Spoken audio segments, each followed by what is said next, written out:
Welcome to the State of the Nation weekly update with me, Mike Sham.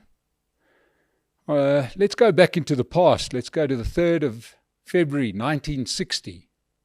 The British Prime Minister, Harold Macmillan, found himself in South Africa, and he addressed the whites-only parliament of the day in Cape Town and delivered what became known as his famous Winds of Change speech to this audience of gathered apartheid parliamentarians. And I want to quote from his speech. He said, "The winds of change are blowing through this continent," referring to Africa. "Whether we like it or not, the growth of national consciousness is a political fact." What Harold Macmillan was referring to is he had just spent a month traveling through Africa, speaking to many of the leaders in those former, British colonies still, and he was negotiating Britain's exit and the independence of many of those African countries who were soon to become independent countries that we know today. And of course, he ended the trip by coming to South Africa, which was under white rule, saying, whether you like it or not, Africa is changing. And you should get on board now, because this is unstoppable, this change. People have decided that they want to be masters of their own destiny, and the days of having second-class citizens and people in countries that can't be represented are over.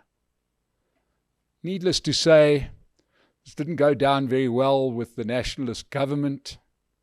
And they, instead of taking heed of what Macmillan had to say, they doubled down. They doubled down on apartheid and, in actual fact, ramped up the legislation, ramped up the petty apartheid laws. They didn't really think that the world would isolate South Africa to the extent that they would, and they never really took the threat of any kind of armed conflict seriously. South Africa was in its nice little cocoon, and they decided that they're going to carry on rowing their own boat regardless of what Harold Macmillan had to say. In actual fact, a year later, South Africa declared its independence from Britain, and South Africa became the Republic of South Africa in 1961, going completely against the grain of what Harold Macmillan had to say at the beginning of 1960. Now, why do I give this history lesson? Because if you haven't been concentrating, you would have noticed that there's a second wind of change blowing through Africa. And what is this wind of change? Well, after 64 years, we are finally seeing the end of the liberation movements.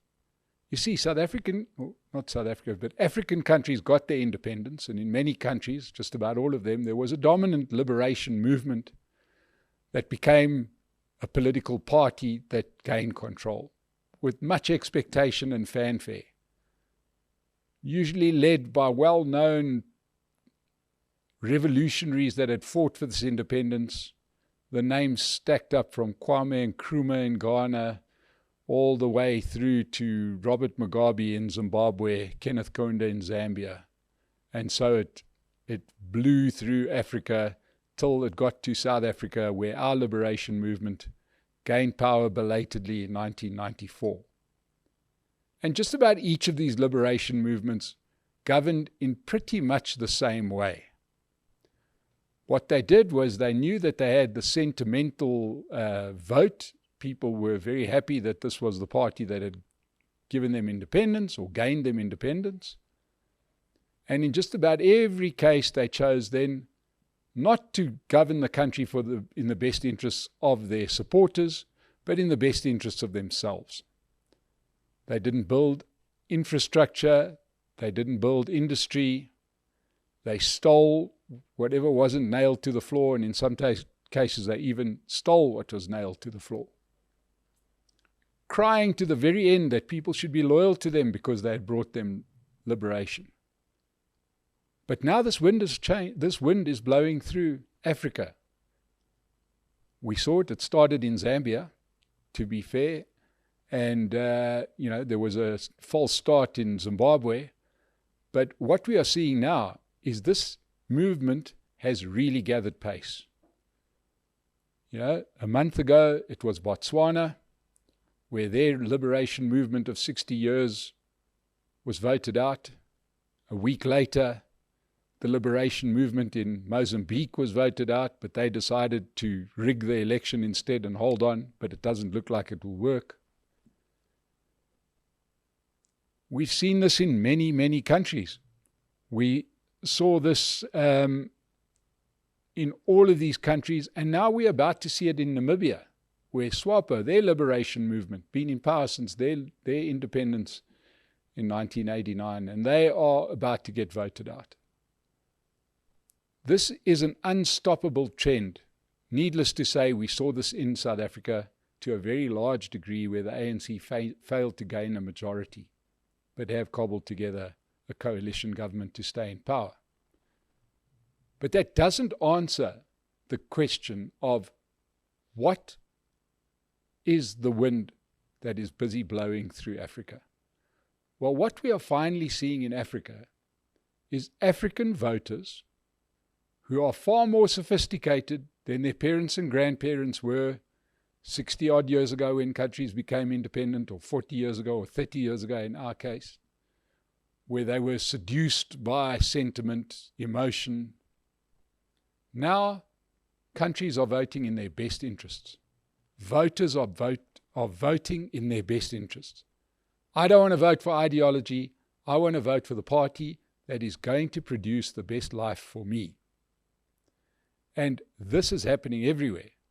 And what we are seeing is we aren't seeing parties that come out of the normal party system.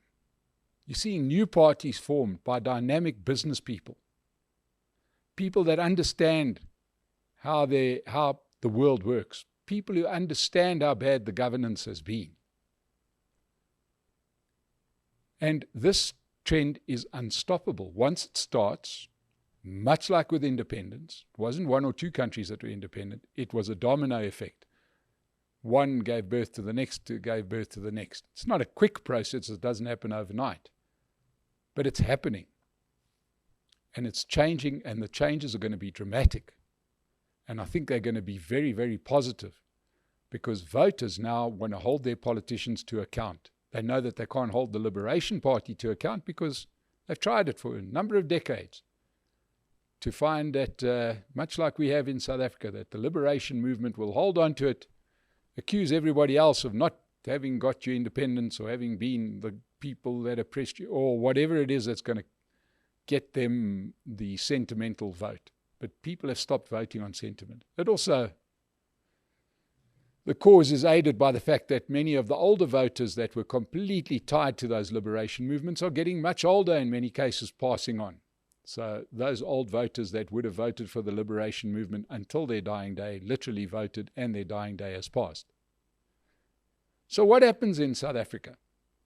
We are not escaping this trend. We are just not going to escape it either. The question is, what is in the best interests of South African citizens?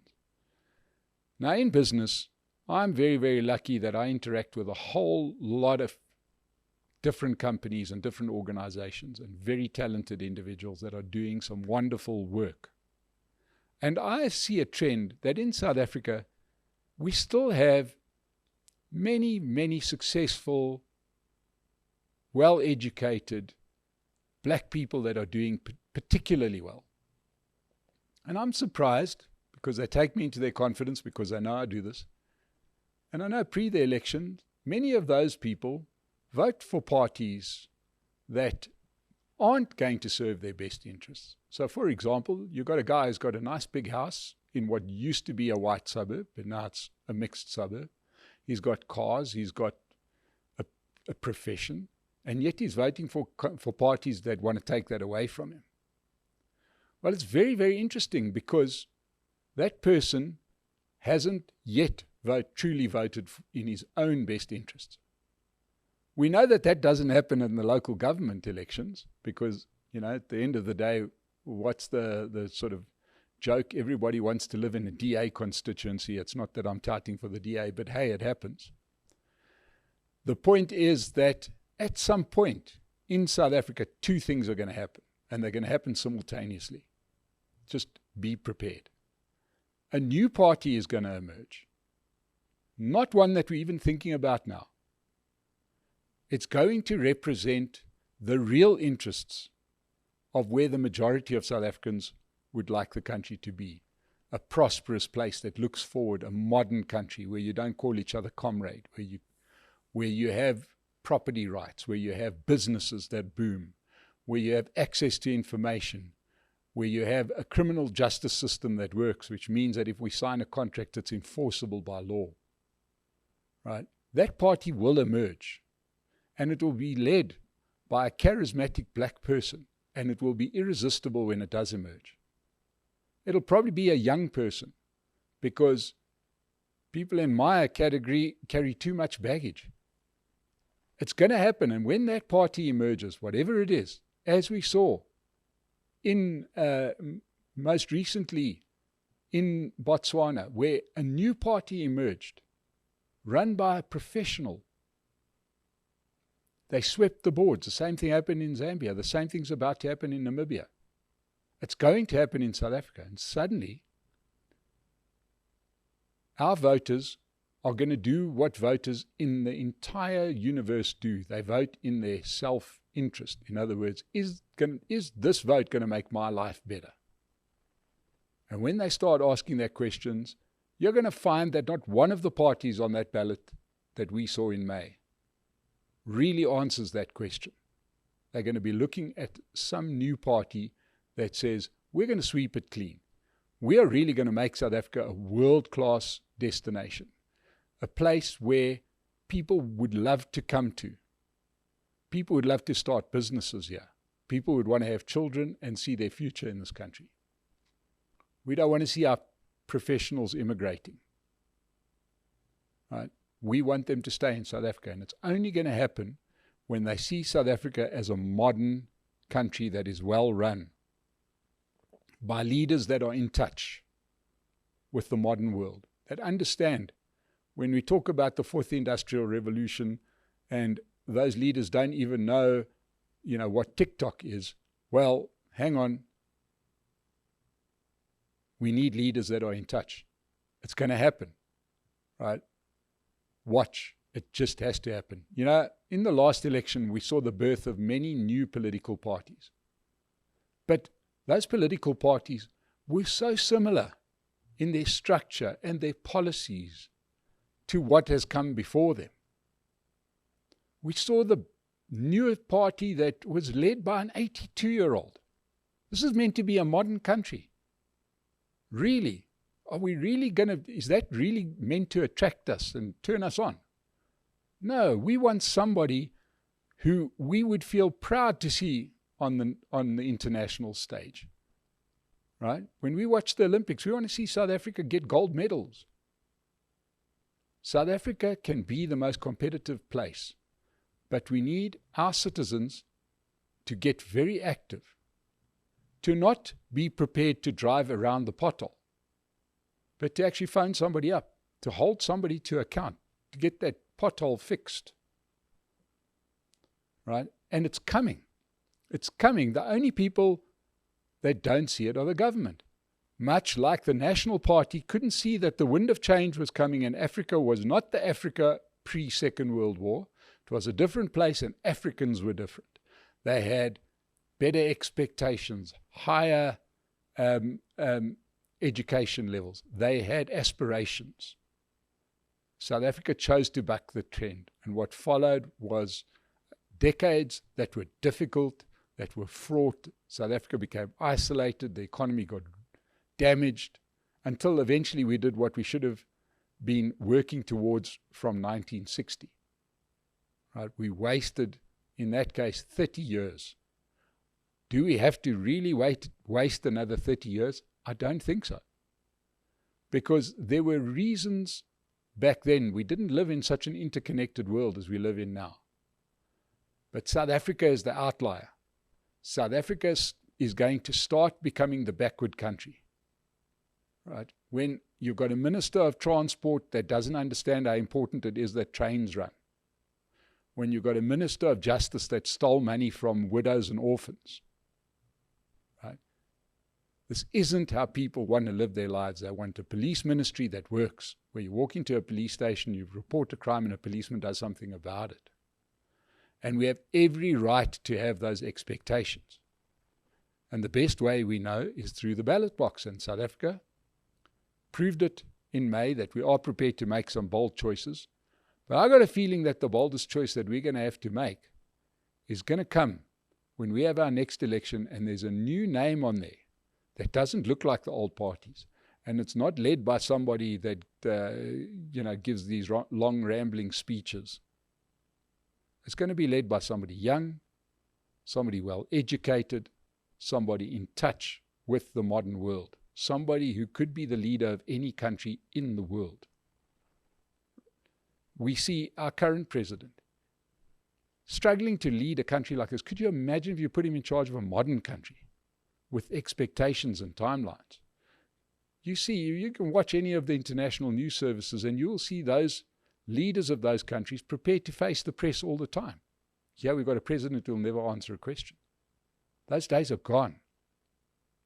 We saw it in the US election. We had two candidates. One was talking to the people about policy, and the other one was standing on a stage and making pronouncements that you should vote for me because my opponent's bad. Nobody could see the value offering of Kamala Harris, but people could see a value offering in Donald Trump. They could see it was in their best interest. Now, we could be as critical as we like about a Donald Trump presidency, and time will tell. But at least he was out there telling people why they should vote for him, not what they should be voting against. He, gives the usual stump speeches. He's going to make business better. He's going to do this. He's going to do that. And he's going to be held to account. But the voters voted overwhelmingly in their best interests to say, we've had enough. South Africa is sitting there. The dominoes have fallen all around us. So only the question is, how long can Zimbabwe hold out? And after that, the last domino that has to fall towards, and I'm not just talking about political change, I'm talking about a country that becomes a modern country, led by people that understand what it takes to run a modern country. And I got a feeling that South Africa cannot be left behind in this, will not be left behind in this. We will see changes that we are not even discussing now. I think that the next election gets won by a party that doesn't exist right now. And it's not going to be started by a breakaway politician. It's going to be started by somebody outside of politics. And I don't know about you, but I'm quite ready to support that. Thank you for joining me. Support Pace Car Rental. Like and subscribe The State of the Nation. And we'll see you again on the weekly update. Thank you.